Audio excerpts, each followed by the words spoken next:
महाकाली, जिन्हें तंत्र की अधिष्ठात्री देवी माना जाता है, हिंदू धर्म में शक्ति और विनाश की देवी मानी जाती है। उनका स्वरूप बुराई और दानवों का संहार करने के लिए है। माता महाकाली, जिनसे ब्राह्मण की उत्पत्ति हुई है, इस चराचर जगत के वही अधिष्ठात्री देवी हैं। काली का अर्थ है काल या समय है, जो सभी को निगल लेता है, लेकिन मां महाकाली इनसे भी ऊपर की शक्ति है। इनकी पूजा विशेष रूप से बंगाल, ओडिशा और असम में की जाती है। मां महाकाली तांत्रिकों की अधिष्ठात्री देवी है। महाकाली की उत्पत्ति की कहानियों विभिन्न पौराणिक ग्रंथों में वर्णित हैं। एक कहानी के अनुसार रक्त बीज नामक असुर ने भगवान शिव से वरदान प्राप्त किया था कि उसके रक्त की बूंदें गिरने पर नए असुर उत्पन्न होंगे। उसने ऋषि मुनि और देवताओं पर अत्याचार करने लगा। सभी ऋषि और देवगण माता के शरण में गए।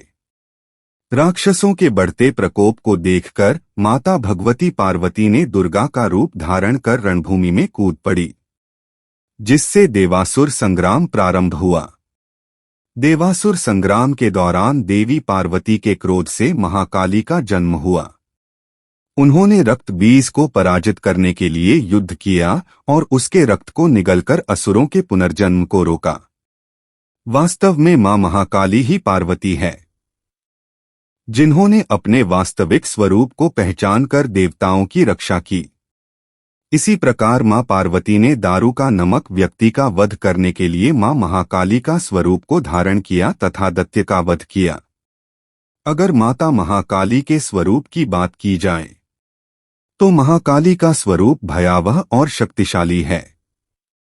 माता महाकाली के हुंकार मात्र से ही सारे असुर दैत्यागण भयभीत हो जाते हैं और जाकर छुप जाते हैं। मां के 10 भुजाएं हैं, 3 आंखें और बिखरे हुए काले बाल हैं। गले में नर मुंडों की माला पहनी हुई है। माता त्रिकालदर्शी और मोक्ष दयानी है। जीवन मरण सभी उनके हाथ में है। इन्हें 10 महाविद्याओं में से प्रथम स्थान पर रखा गया है। यह एकमात्र ऐसी शक्ति है जिनसे स्वयं कल भी भयभीत रहता है। उनका क्रोध इतना विकराल रूप ले लेता है कि संपूर्ण संसार की शक्तियां मिलकर भी उनके गुस्से पर काबू नहीं पा सकती। उनके इस क्रोध को रोकने के लिए स्वयं उनके पति भगवान शंकर उनके चरणों में आकर लेट गए थे। महाकाली के हाथों में विभिन्न अस्त्र है, जैसे खड्ग जो शक्ति और साहस का प्रतीक, चक्र सृष्टि का चक्र और समय का प्रतीक, गदा बल और शक्ति का प्रतिनिधित्व करती है, त्रिशूल 3 गुणों का संकेत देता है। महाकाली को शक्ति, परिवर्तन और विनाश की देवी माना जाता है। वे बुराइयों का संहार करती हैं और सृष्टि के संतुलन को बनाए रखती है। महाकाली अपने भक्तों को सभी प्रकार के भय से मुक्त करती है। उनके अभय और वरद मुद्रा भक्तों को सुरक्षा और आशीर्वाद प्रदान करती है। उन्हें तंत्र साधना की देवी माना जाता है, जो विशेष रूप से शक्ति और ज्ञान की प्राप्ति के लिए पूजी जाती है। महामाया, वैष्णवी, नारसिंह, वाराही, ब्राह्मी, माहेश्वरी, कुमारी इत्यादि 8 शक्तियां भेदों से युक्त धारा गंगा, यमुना, गोदावरी, नर्मदा इत्यादि सब नदियां महाकाली का स्वरूप है। महाकाली की उपासना अमोघ मानी गई है। जब सब विद्याएं असफल हो जाती है तो महाकाली की उपासना की जाती है। महाकाली की आराधना का सही समय। महाकाली की पूजा के लिए मध्य रात्रि का समय सबसे शुभ माना जाता है।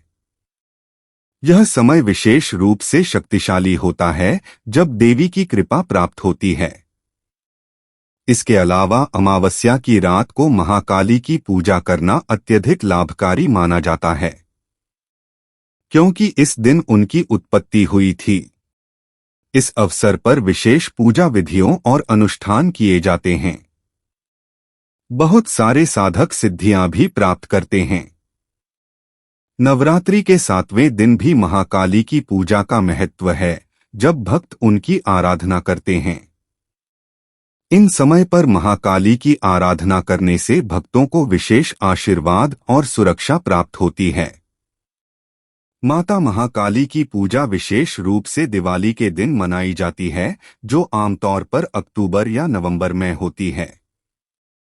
इस दिन मां काली की पूजा अमावस्या की आंधी रात को की जाती है, जिससे भक्तों के सभी दुख दूर होते हैं। काली जयंती पर भी इनकी पूजा की जाती है। यह पर्व हर साल भाद्रपद मास के कृष्ण पक्ष की अष्टमी तिथि को मनाया जाता है। काली इसे नरक चतुर्दशी के नाम से भी जाना जाता है, जो दिवाली से एक दिन पहले मनाया जाता है। इस दिन मां काली की पूजा करने से भक्तों को भय और समस्याओं से मुक्ति मिलती है। माता काली के कुछ प्रमुख और प्राचीन मंदिर स्थान। पहला, दक्षिणेश्वर काली मंदिर कोलकाता में स्थित। यह मंदिर मां काली का एक प्रसिद्ध स्थल है। इसे 1854 में रानी रासमणी ने बनवाया था और यह स्वामी रामकृष्ण परमहंस की साधना स्थली रही है। दूसरा, गढ़ काली का मंदिर उज्जैन में स्थित। यह प्राचीन मंदिर महाभारत काल का माना जाता है। यहाँ देवी की पूजा तांत्रिक विधियों से की जाती है। तीसरा, पवागढ़ महाकाली शक्तिपीठ गुजरात में स्थित। यह शक्तिपीठ देवी सती के गिरने की मान्यता से जुड़ा है। यहाँ देवी की विशेष पूजा होती है।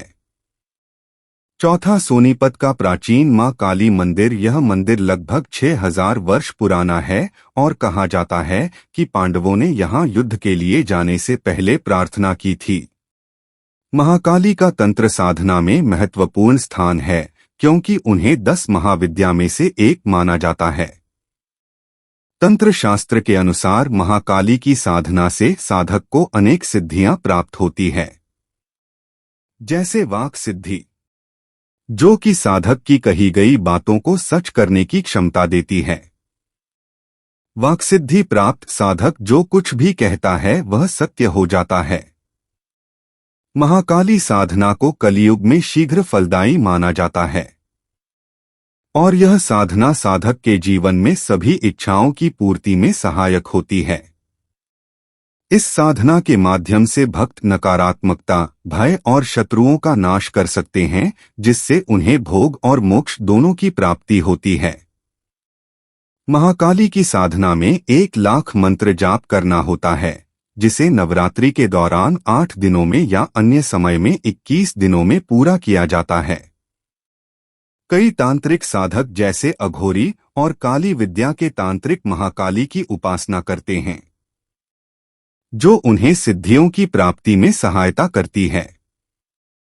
इन्हीं में बहुत से ऐसे साधन होते हैं जो तामसिक विधि से माता की उपासना करता है।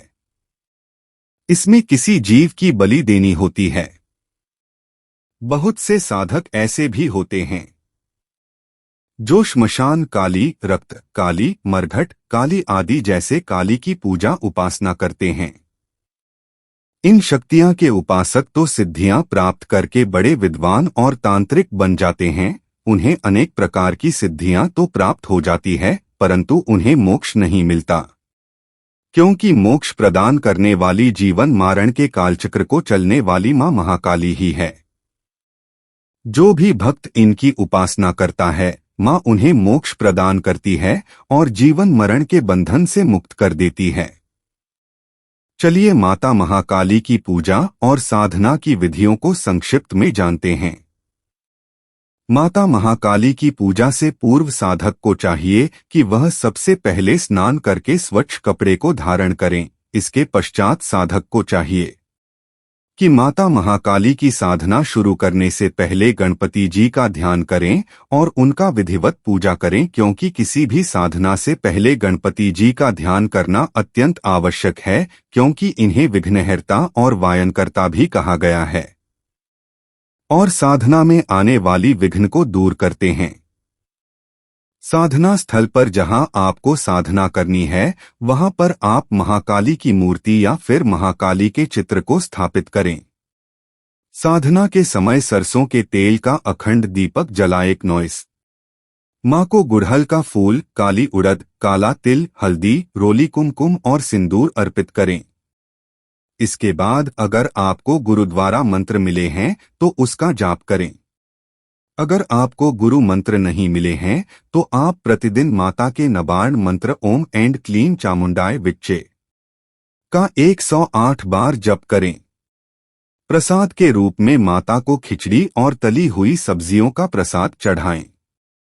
साधना में काले या लाल वस्त्र पहनकर पूर्व दिशा की ओर मुंह करके बैठे। आपने जो महाकाली यंत्र, चित्र या मूर्ति स्थापित की है उसका पंचोपचार से पूजन करें। महाकाली साधना मंत्र का 1,00,000 बार जाप करें, जो नवरात्रि में 8 दिनों में या अन्य समय में 21 दिनों में पूरा किया जा सकता है। इन विधियों से महाकाली की कृपा प्राप्त होती है और साधक को मनोकामनाओं की पूर्ति होती है।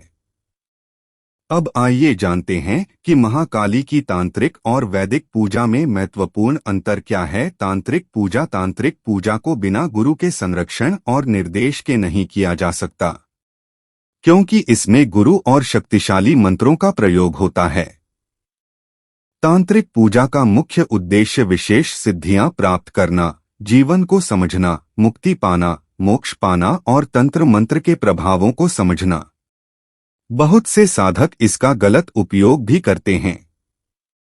यह उनके मानसिक सोच और विचार के ऊपर निर्भर करता है। तांत्रिक साधना का उचित समय मध्य रात्रि होता है, जब ऊर्जा अधिकतम होती है। इसमें जटिल अनुष्ठान और मंत्र जाप शामिल होते हैं। बहुत से साधक इसमें जीव की बलि भी देते हैं, जिसे तांत्रिक पूजा विधान के नाम से जाना जाता है। इसमें कर्म भोग भी तय होता है। वैदिक पूजा कोई भी व्यक्ति कर सकता है। इसमें विशेष ज्ञान की आवश्यकता नहीं होती। इसका उद्देश्य सामान्य कल्याण, स्वास्थ्य, समृद्धि और शांति की प्राप्ति होता है। इसमें सरल अनुष्ठान और प्रार्थनाएं शामिल होती है, जैसे दीप जलाना और फूल अर्पित करना। वैदिक पूजा किसी भी समय की जा सकती है, विशेषकर सुबह या शाम के समय।